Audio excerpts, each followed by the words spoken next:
I'm your host Nutan Vyas, and here are the today's top stories. In breaking news, wildfire devastated Southern California, prompting mass evacuation and federal disaster declarations. Los Angeles Mayor Karen Bass faces intense scrutiny for cutting $17 million from the fire department's budget. President Joe Biden cancels his Italy trip to address the wildfires, while Indian American Shekar Krishnan makes history in New York City Council.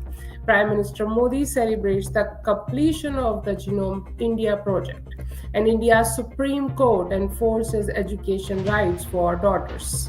Discussion about potential Modi-Trump meeting in 2025 emerges as India's also slip further in global passport ranking. Internationally, a Canadian court grants bail to suspect in the Nijjar murder case, deepening diplomatic tensions.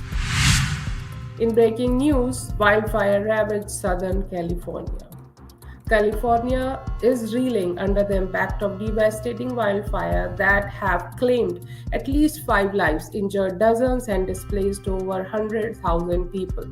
The Palisades fire, spanning 15,832 acres, destroyed hundreds of homes, including properties in affluent areas like Malibu and Topanga Canyon. Meanwhile, the Eastern Fire has scorched 10,600 acres and claimed 5 lives in the San Gabriel Mountains. Thousands of firefighters are battling these blazes, but strong Santa Ana winds and dry conditions continue to fuel the infernos. President Joe Biden declares a federal major disaster for Los Angeles County, mobilizing additional resources and financial aid.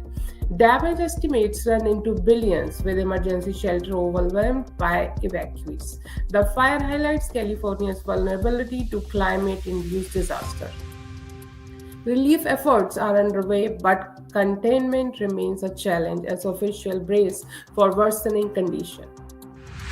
Mayor Bass criticized amid fire budget cuts. Los Angeles Mayor Karen Bass is facing sharp criticism for slashing $17 million from the city's fire department budget despite wildfire risk. Critics argue the reallocation of resources to homelessness initiative left the city ill-prepared for disaster. Adding to public outrage, over half of the $1.3 billion homelessness budget remains unspent. The mayor has also drawn backlash for traveling to Ghana while fire risks were escalating. Upon her return, Bass defended her decision, stating that the fire department's budget was still higher than in previous years. However, residents of affected area, particularly Pacific Palisades and Topanga Canyon, demand greater accountability as wildfires continue to ravage homes and infrastructure. Experts warn that prioritizing long-term issues like homelessness cannot come at the expense of disaster of preparedness.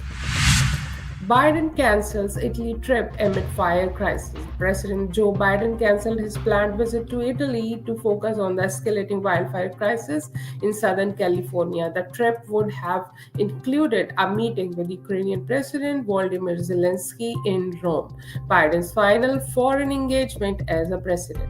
The meeting was expected to reaffirm U.S. support for Ukraine and discuss strategies for potential peace negotiations with Russia. Instead, Biden stayed in Los Angeles, visiting fire-affected areas and meeting with emergency responders. At a Santa Monica fire station, he announced federal aid, including deploying Navy helicopters and Defense Department personnel. Biden describes the wildfire as astounding and pledging long-term federal support for relief and reconstruction efforts. Analysts view this as a decisive prioritization of domestic challenges during his final weeks in office. Shekar Krishnan breaks barrier in NYC Council. Indian American Shekar Krishnan has made history as the first Indian American elected to the New York City Council. Representing Queens, Krishnan has pledged to champion immigrant rights, affordable housing, and education reform. He emphasized addressing systemic inequities affecting marginalized communities. Advocacy groups hailed his election as a significant milestone for diversity and inclusion. Krishnan campaign focused on providing resources for undeserved neighborhoods, tackling housing disparities, and improving public school systems. His victory highlights the increasing political influence of Indian American in the US. Social media has been abuzz with the praises for his achievement, reflecting broad support for his progressive agenda. Analysts view his election as a part of a broader trend of increasing representation of immigrant communities in American governance. In Indian news, Modi celebrated Genome India Project completion. Prime Minister Narendra Modi hailed the completion of the Genome India Project as a groundbreaking achievement in advancing genetic research. The initiative aimed to map the genetic diversity of India's population with applications in personalized medicine and disease prevention. Scientists believe the data will enable better diagnosis and treatment of rare genetic disorders while contributing to global genomic research. Modi emphasized the potential of the project to revolutionize healthcare and boost India's biotechnology sector. Experts predict significant advancements in combating hereditary disease and improving public health outcomes. The project is also expected to enhance India's role in international scientific collaboration, marking a transformative milestone for the country's research landscape. Supreme Court enforces daughters' education right. India's Supreme Court has ruled that parents can be legally compelled to pay for their daughters' education, reinforcing education as a fundamental right. The landmark decision stemmed from a case where the father refused to support the daughter's higher education despite her academic potential. The court emphasized the societal importance of female education, empowering women and reducing gender disparities. Activists have hailed the ruling as a significant step towards strengthening women's rights. Legal experts believe this judgment will set a precedent for similar cases, ensuring better educational opportunities for girls across India. The decision aligned with ongoing efforts to promote gender equity in the country's education system. Modi-Trump meeting expected in 2025. US Ambassador to India Eric Garcetti hinted at potential one-on-one meeting between Prime Minister Narendra Modi and President-elect Donald Trump in 2025. Garcetti described these discussions as a pivotal for shaping the future of US-India relations. Analysts expect the meeting to focus on trade, defense, and technology collaborations. Modi and Trump previously shared a strong rapport, which observers believe will influence bilateral ties under Trump's renewed leadership. This anticipated meeting underscores India's growing strategic importance on the global stage and its deepening partnership with US. India falls further in passport ranking. India's passport now rank 89th globally, reflecting limited travel freedom for its citizens. According to the Henley Passport Index, India passport holders have visa-free access to only 59 destinations.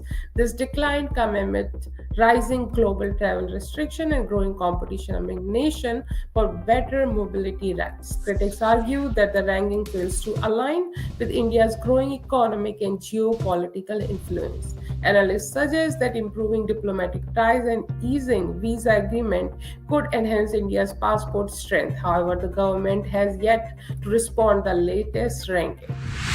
In international news, Canadian court grants bail to Nijjar case.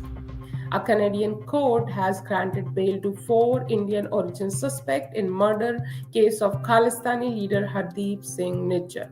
Nijjar, designated a terrorist by India, was killed in British Columbia in 2024, sparking diplomatic tensions. Critics of the bail decision argue it undermines justice, while the court cited insufficient evidence to deny bail.